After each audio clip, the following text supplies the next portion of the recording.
We're back, people, and today we're bringing a film on Matthew Butler, Miami Dolphins' new defensive tackle they just added from the Raiders. And this is one of those signings like late that I actually could see sticking, making an impact. I can see the type of vision they have. Like I could actually see him making the roster. Usually, some of the other guys they've signed, I've been like, there wasn't really too much to break down with them in terms of like, I actually think they were more just camp bodies. Butler, a few reasons for that. They claimed him, which I think is important. Like you go out there and claim someone, it shows like you were a little more aggressive. You didn't want to risk another team going for him. And I just think his skill set fits what Miami wants to do. You can kind of see his that ability that's missing. The Dolphins don't have a ton of guys like him on the D line because he's a little under 6'4", a little under 300 pounds. He is more built to play in that like 4-eye, 5-tech role. Like he plays, as like a 3-4 defense end, gets a little bit wider than most of the guys because the Dolphins have a lot of people that play more as a nose tackle, 1-tech on the roster, play some 3-tech too, but that's not really his game. Like for the Raiders last year, if you look at his he played around 100 snaps. He was the type of guy that's not active every game, but would when he was active, he'd play 10 to 15 snaps. Like you find a contributor like that, it's not too bad. I think he could make the team as like your 5th defensive tackle. Definitely that skill set can help him out because they're really the only player on the roster that kind of does that is Sealer, and obviously he's like your main guy. You need some depth behind him with that type of ability. He was a 5th-round pick in 2022 out of Tennessee, and he's clearly at his best as a pass rusher. So, make sure to leave a like in comments down below. It helps out the video. Let me know what you guys think about the claiming here, but clearly at his best as a pass rusher. Quickness and length is his game. You go back and look at his testing.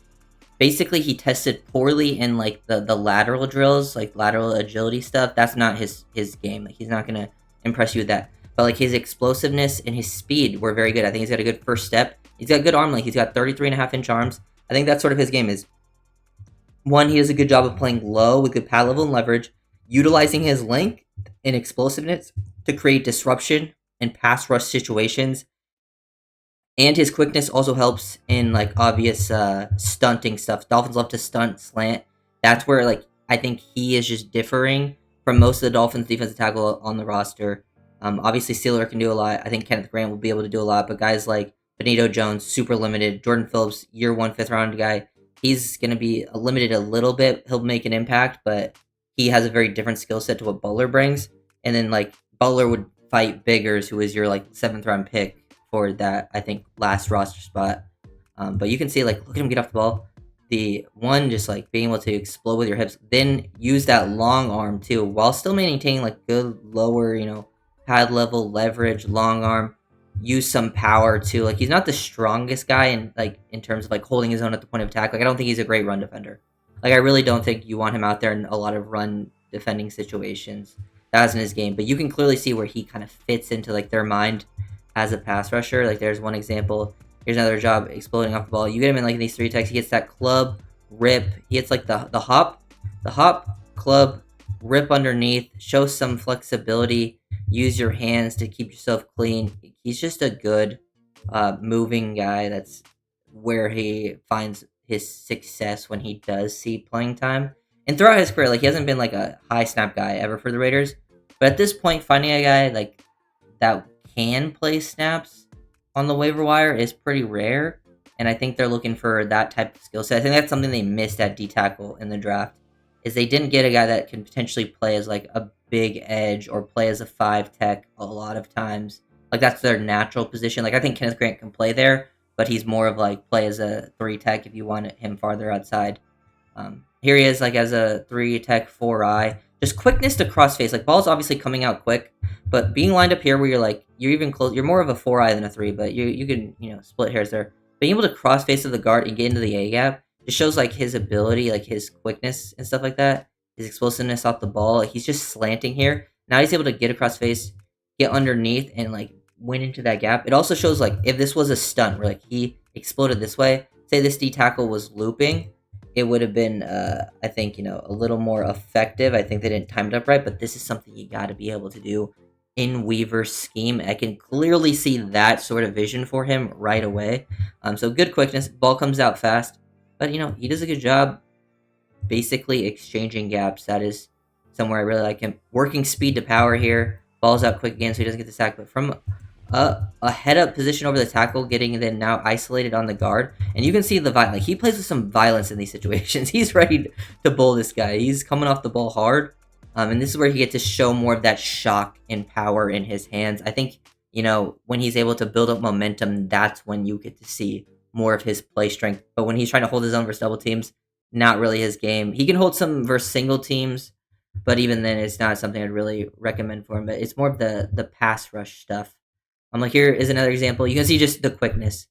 Ball's coming out on the screen, so it doesn't really matter. So like the first part of play doesn't matter in terms of like impact of the play, but it matters when I'm looking at like his fit in the system. This is where you got to look at the little things. Even plays where you don't make that sort of great impact is when you fire off the ball. Good explosion off the ball and get into the guard and get onto the tackle early. Now, if the center wasn't sliding to the right, Crosby would have had a clean path because Butler ended up occupying two guys with his quickness and took those guys out of the play. Now, it ends up being a screen, so it doesn't matter in this specific situation. But I just think you got to notice the quickness and be able to be that crash guy on a loop situation. And even then, he also still gets off the screen and then goes, helps, and makes the tackle on the running back. So that's another added bonus in that situation. Um, Here's a 2-eye. You get to see some bend and flexibility to turn the corner. Like, this is a tough spot to be in. When you're 2-eye is one of the more disadvantageous positions to be as a pass rusher. So that's why sometimes you don't see 2-eyes. When you're inside, 2-eyes inside shade of the guard. One tech would be like more on the outside shade of this center. The fact that he's able to get to the outside from that position, use his length, good job using that long arm, good placement and timing, and then now able to like dip and rip, showing some good body lean. You can see some flexibility in the hips. Dip that shoulder. He even gets pushed a little wide here, but he's able to bend. You can see some ankle flexion, which is nice, to get back around, to turn the corner in the arc, and just, kind of meet with Crosby at the quarterback there, which is a nice thing. Crosby wins up the middle, but the fact that he's able to do that too, plus it just opens up more space. Like him being able to do to start from inside shade to then get out to that B gap just opens up more space to the inside because you can see they both went on the inside half now that there's more space opened up there. So having that sort of quickness element, it's just like an underrated part that defensive tackles can have in game. That's why like sometimes when you don't always win, maybe you're not always the most productive, but having that level of quickness in a scheme like this can always be super helpful to your teammates. And that's where like I see his like pure impact as, because you'll see some run defense clips here where he makes some good, some bad. Like here's one of his good one. He fires off the ball versus a poor guard. Like this guard is not good, but he fires off the ball. This is where he wins.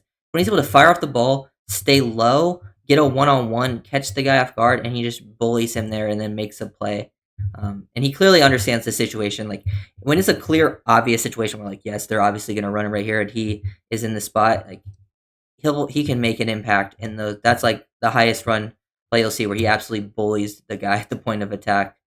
Um, Here's just like another example of being able to cross face, line up as a 3 tech, being able to quickly get across here to leave up this open space, which allows the safety to blitz, get a one-on-one with a running back, and he's still able to get around and like just keep working, keep straining, and like he just makes life easier for the safety, even his other defensive lineman teammates, and he's still able to help converge and meet at the quarterback with them, get a body because he does a good job, even though he wasn't a main like primary guy. And he just still like constantly fighting. I think he does a good job with his hands and length. Good job with pad level leverage. He definitely explodes with his hips a lot when he makes contact. I like the athleticism. It's just sometimes some of the stuff is concerning. Like they explode off the ball. Like they're slanting here. Raiders basically like he's lined up as 3 tech. He's slanting to the A gap. Everyone's kind of slanting down. Crosby's a little cross face. You want to be able to play with a lot of quickness in these situations and just get across his face as quick as possible. One, he sees how the guard plays it and is ready for it. Once he recognizes that, he gets low and look at him explode in, catch him off guard, lift him up, basically forklift this offensive lineman. Really good pad level and leverage to win in this situation. Catch him off guard, and he's able to basically move him out of the spot, which then gives Crosby space to work to the inside cross face of the tackle to get like some pressure on Stafford. So those are a lot of the really good positive stuff that I like about his game, and this is all like playing slightly under 100 snaps last season. Like most of this, like the first 2 clips were from a previous season, but pretty much every other clip has been from this past season where I think he played like 95-ish snaps. So like that's a pretty good impact for a pass rusher in a limited sample size. But this is where I gotta have some concerns, like just getting displaced in the run game. Like here, he's kind of working against a combo. You don't face as many combos playing in these spots, like especially a 4-eye. The guard does a good enough job helping, which then gets the right tackle isolated on him, and he just gets pushed a little too far down the field. Now he's able to separate and throw him off late, and this run gets stopped early. But this is not like an ideal rep from him. I don't think he's necessarily gonna be a super stout run defender. It happens enough. Like here, he tries to cross face, kind of gets tripped up, caught off balance, and kind of gets. He's just playing a little bit out of control. That's something has happened. Like he gets a little caught off balance, runs out of control. He even sort of slips and falls there. That's another thing. I think when he's able to be straight up on someone, he can hold his own. But when he has to work laterally and someone maybe attacks his low hip, like right here, he's in a good spot. He's like holding his own, and then the center attacks the low hip and just pushes him to the side, displaces him. I don't think he does a great job holding his own. Doesn't have the greatest core strength for those situations in the run game.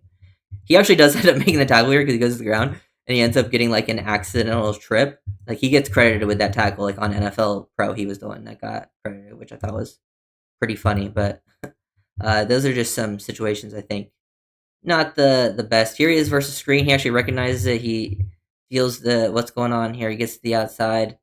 Doesn't make the initial impact play, but shows some hustle to chase the guy down the field. Nothing too crazy. Gets a one-on-one. Like here, when he's able to isolate a one-on-one. Now he doesn't make the play versus the run, but you can see when he's able to get a one-on-one isolated. Here versus Teron Armstead, he played against in the Miami game. Didn't do anything too crazy in this one. Didn't get like really beat either, but it wasn't really too much to know. But he actually gets able to get a one-on-one, avoid the double team, is actually able to displace Armstead a bit. Now he still doesn't make the biggest thing because he's got to be able to, stack and shed so he can make an impact on the runner. But he does kind of slow down Wright's momentum, makes him have to make a cut very quickly. So not a bad rep. First Armstead, being isolated, good job with his leverage. That's what I think he has going for him. I think he's got really good quickness and athleticism. I think he plays with the athleticism is probably the most exciting part, and I would say length and like his consistent pad level.